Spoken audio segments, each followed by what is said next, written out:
Magandang hapon mula sa DOST Pag-asa. Ito po ang ating weather update ngayong Monday, September 8, 2025. Tuluyan na nga po na mas lumayo pa sa ating bansa yung minomonitor natin na bagyo at ito ay tinatawag natin na Severe Tropical Storm Tapa. Yung Tapa po yung international name niya at hindi po ito yung galing sa Pilipinas na Tapa. Ito po ay galing sa Malaysia na ang ibig sabihin ay malaking catfish doon sa kanilang bansa. Ibig sabihin parang hito po ito na mas malaki. At sa kasalukuyan, itong si Tropical Storm Tapa ay nasa 1,095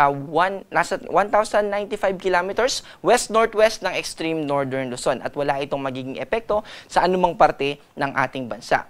Also, hindi po nakakaapekto sa ating bansa yung habagat pero hindi ibig sabihin nito na wala na yung habagat. So yung habagat ay nandyan pa rin pero hindi ito direktang nakakaapekto ngayon sa anumang parte ng ating bansa.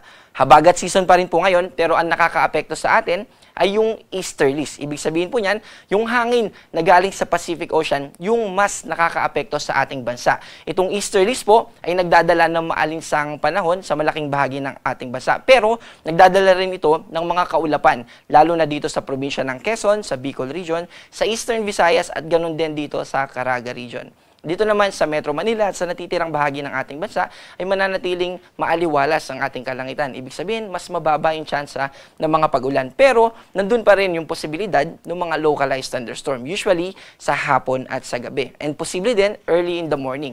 So, bakit nga po kaya during afternoon and evening, mas mataas yung tsansa nitong mga localized thunderstorm? Ito ay dahil during daytime, dahil maritime country tayo, napapaligiran tayo ng katubigan, ibig sabihin, mataas yung moisture content natin sa atmosphere. At during daytime, kapag naaarawan yung kalupaan natin, dahil mainit yung hangin na yan, ay pupunta siya paakyat, papunta sa malamig na part ng atmosphere. Yung tinatawag po natin yon na updraft or evaporation. And then during daytime, tanghali, yung evaporation na yon, nagko-collect pa siya, naghihintay pa tayo na maging mature yon through condensation, ay mag-move po yung clouds na yun at nakadepende kung kailan siya magiging well-developed para mag-produce ng precipitation or ng mga pag-ulan. At usually, nagiging matured na yung kaulapan natin, convective clouds yung tawag natin, na magpaulan during afternoon and evening. Kaya mas tumataas yung tsansa ng mga localized thunderstorm, lalo na sa hapon at sa gabi. Bukas ay magpapatuloy pa rin yung impluensya ng easterlies at mananatiling maulap pa rin yung kanlurang o silangang bahagi ng southern Luzon. Dahil dyan ay mataas pa rin yung tsansa ng mga pagulan pero in terms of intensity ay mas mababawasan na. And in terms of lawak din ng mga kaulapan, bahagyang magsiship paakyat. And then posible na rin na magkaroon ng bahagyang mas mataas na tsansa ng mga pagulan dito sa Aurora. At sa natitirang bahagi naman ng Luzon ay mananatiling partly cloudy to cloudy skies. Ibig sabihin, mga localized thunderstorms pa rin yung posibleng magpaulan sa ating mga lugar, except dun sa binanggit natin kanina. Ang agwat ng temperatura dito sa Metro Manila ay 24 to 32, dito naman sa Baguio ay 16 to 22, sa Lawag ay 25 to 32, at sa Legazpi ay 25 to 31. Dito naman sa Palawan, ganun din sa Visayas at Mindanao, ay mananatiling partly cloudy to cloudy skies. Ibig sabihin, mababa yung tsansa ng mga pag-ulan, pero dito sa Eastern Visayas ay mananatiling maulap. At nandun pa rin yung posibilidad na makaapekto sa atin yung mga localized thunderstorm. By the way, yung mga localized thunderstorms na yan, kahit minuto hanggang oras lang yung tinatagal niya, posible pa rin na maging well-developed yung clouds na yan. At umaabot hanggang mga 2 hours yung tagal. At yung mga ganong well-developed na convective clouds ay posible pa rin na magdulot ng mga pagbaha at pagguho ng lupa. Kaya pinag-iingat pa rin natin yung ating mga kababayan. Also, mataas din yung tsansa na makaranas tayo ng mas malinsangang panahon. Kaya uminom tayo ng tubig palagi at stay hydrated at iwasan po natin na ma-expose ng matagal sa sobrang init na panahon. Agwat ng temperatura dito sa Cebu ay 25 to 32, sa Iloilo naman ay 25 to 33, at sa Davao ay 24 to 32. Sa kasalukuyan ay wala tayong nakataas na gale warning. Kaya malaya po tayo na makakapaglayag at makakapangisda. Pero gusto pa rin natin pag-ingatin, lalo na yung mga kababayan natin, kung maliit lang yung nasasakyang pandagat yung ating gagamitin. Dahil yung mga offshore thunderstorms or yung mga thunderstorm na nangyayari dito sa ating katubigan ay posible pa rin na makadulot ng pagkaantala o maapektuhan yung ating paglalayag kung maliit yung ating sasakyang pandagat na gagamitin.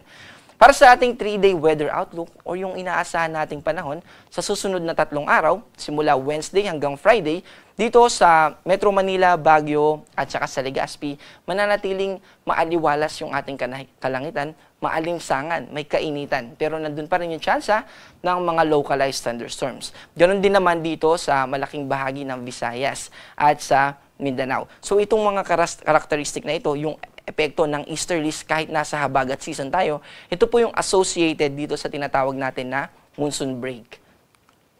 Also, kagabi po ay nangyari yung total lunar eclipse. Pero paano nga po kaya nangyayari to at bakit nagiging pula yung ating buwan? So, meron po tayong isa pang uri, no? Bukod dun sa lunar eclipse, meron din tayong solar eclipse. Yung solar eclipse, imagine natin na ito yung araw na source ng light. Kapag solar eclipse, andito naman yung Earth, yung buwan ay nasa pagitan ng Earth at saka ng Sun. Kaya yung shadow nitong buwan ay, kung saan tatapat yun, halimbawa tumapat po sa Pilipinas yung shadow ng buwan, dahil natakpan siya ng araw, natakpan niya yung araw, magkakaroon ng, kahit, halimbawa, alas 12 ngayon, pero nagkaroon ng solar eclipse, magiging madilim, gabi na. Pero after nung eclipse na yun, nung solar eclipse, ay muling liliwanag din naman. So, yun po yung solar eclipse, pero yung lunar eclipse naman, baliktad. Ito naman yung araw at nandito yung Earth at nandito naman yung buwan. Ibig sabihin, yung anino ng Earth naman, yung sasakop dito sa buwan. At kapag natakpan ng Earth, yung sikat ng araw para masikatan yung buwan, ay magiging mas madilim yung buwan. Pero yun po yung lunar eclipse. Pero nagiging pula siya dahil yung Earth ay may atmosphere. At yung atmosphere natin, ito yung may stratosphere, troposphere. Ngayon, kapag nasinagan siya ng araw, may mga light na magre-refract. Halimbawa, yung flashlight, tinutok natin sa salamin, may light na kakalat. At doon po makikita yung Roy G. Biv na sinasabi, red, orange, and so on. Pero dahil doon sa wavelength, dahil mas mahaba yung wavelength ng pula, yun yung mas consistent na nakakarating sa buwan. Kaya mas napiperceive natin o mas nakikita natin yung pula na kulay. Tinatawag po natin ito na Rayleigh scattering. At ito rin yung dahilan kaya nagkakaroon tayo nung blood moon. Kaya mas pula, kaya nagiging pula yung tingin natin sa buwan during this phenomena. At nagiging special po ito dahil bihira lang po ito na mangyari. Ang ating araw sa Kamaynilaan ay lulubog mamayang 6:02 p.m. at muling sisikat bukas ng 5:45 ng umaga. Ako po si John Manalo. Ang panahon ay nagbabago kaya maging handa at alerto.